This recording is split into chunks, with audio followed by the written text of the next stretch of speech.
Hey guys, how's it going? Um, this is going to be my update for the week. I do apologize. I know this is technically going to be posted on Saturday. Friday was a pretty busy day, so I didn't get around to being able to post. So, yeah, it's a little late, but I'll be posting this and then I'll be also posting my normal Saturday video.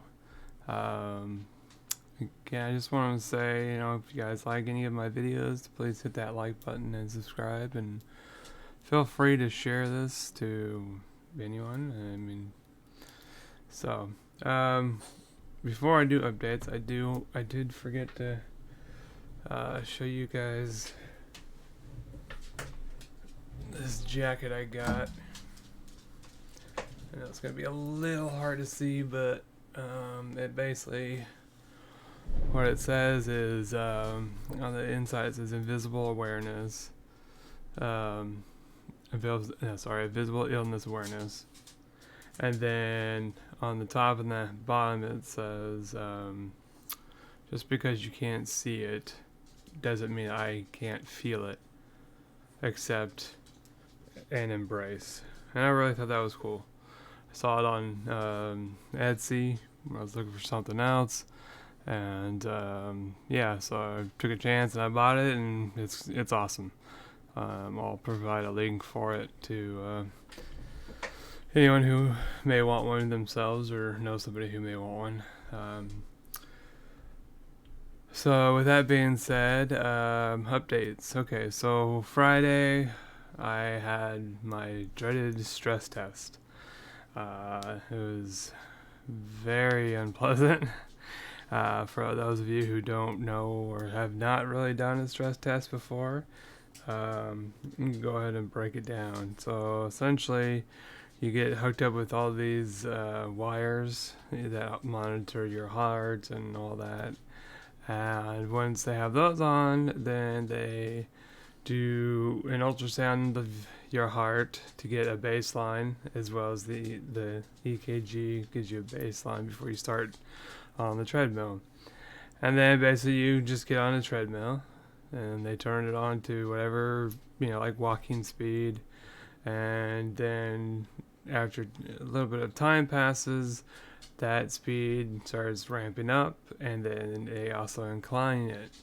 And they just keep doing that, going faster and faster, more and more incline, until you can't keep going.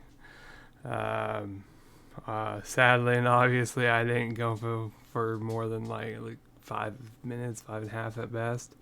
Um, I probably could have gone more, but I was like, I'm not feeling any palpitations or anything of that sort, and I'm just like, well, hopefully some will trigger after I get off and calm down. And I don't know if I didn't really feel much even then, but either way, I did it.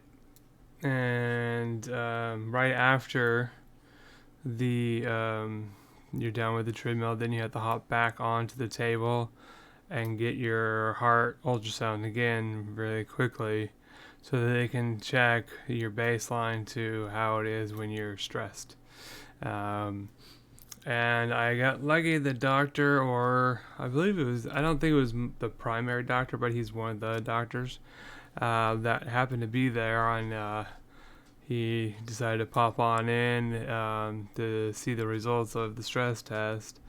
And the lady there that did the test, she showed him the results, baseline, and all that. And the good news is he thinks that at this time I don't need to have heart surgery to fix the regurgitation that they saw in the yearly ultrasound. He gave me a prescription for amlodipine, which is heart blood pressure medicine. Um, because he says that could be a cause of it. Obviously I'm overweight. That could be a cause of it, but I mean, I feel you know, I know being overweight causes its own health problems. Don't get me wrong. I'm not diminishing that, but their doctors do use that a lot as explanations to things, which isn't necessarily the case in a lot of instances. But yeah, so I'll try to start doing some working out a couple days a week to start off and go from there. And then yeah, I'll just I started the what do you call it, the blood pressure medicine today. I did actually, when I was out and about walking around at a store, I did notice one of the side effects is dizziness, among other things. But I did notice an increase in that, especially walking around for a decent amount of time, and especially with the mask on. I did notice a little bit extra dizziness. Thankfully, it passed after 30 minutes or so. So that's good. But yeah, that's amazing news. I can't tell you how stressed out and worried I was about the possibility of needing heart surgery. Because, not that heart surgery is ever something to be taken lightly. But in my case, any surgery or procedure is a big deal because I have so many health issues that, getting cut open and all that, there's a really higher risk than, the average person, average healthy person. And so it was a real stressor for me leading up to the stress test because I just didn't know if I was going to need it or not. And I'm just grateful I finally got some good news for once with my health and that I don't need it. So I'm very relieved. Obviously, I'll still be doing my yearly checks for the ultrasound, and hopefully my blood pressure will get more stabilized with this medication, and maybe that will help with that. I know my blood pressure hasn't been perfect, but it's also vacillated a lot, and this isn't just recently. It's been a couple of years that it's done that. I'll go to the doctors and they're like, oh my gosh, it's 90 over 140, and then it's 80 over 130, and then it's 100 over 160. It's constantly goes back and forth, and from what I've looked up on for the CMT that I'm pretty sure I have, I believe vacillating blood pressure was something that could happen. So I don't know if that's it or if it's just other things. It's really hard to tell when you have a nice hodgepodge of disorders and diseases and yada yada yada. And then I talked to the hand surgeon, well, not him specifically, but his office, and I was like, hey, you need to tell the insurance in detail as to why you need an EMG done at your place instead of right here where all my doctors are at.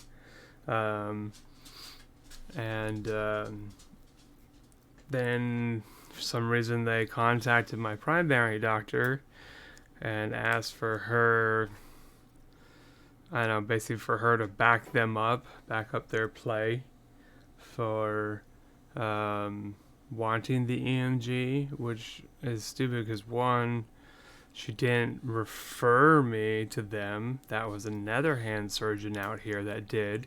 So there's no reason why they should have contacted her for that reason alone, and for the fact that she had no idea about my hand and the nerve pain and such going on there, nor has she had any involvement or expertise in that matter. So it just was really odd that they went and like, hey, help us out.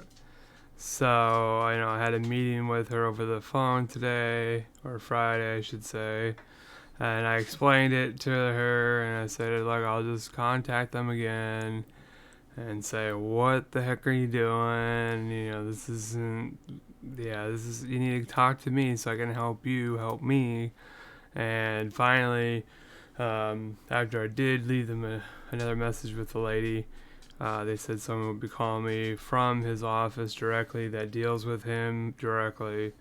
And sure enough, this lady did call me, and we were talking about it for a minute, and I'm like, look, you need to give my insurance an explicit reason why he needs it done there versus the ones I've done here and can do more. And then she didn't seem to really know that answer, and then we kind of talked a bit, and I was like, look, why does he even want it done? I've given him one. There's no reason for him to have another one, so why did he say he wanted it? And finally she said, oh well, our neurologists here are specialized in EMGs and reading EMGs, and so he wants them to do it and look at it. And I'm like, now see, there you go.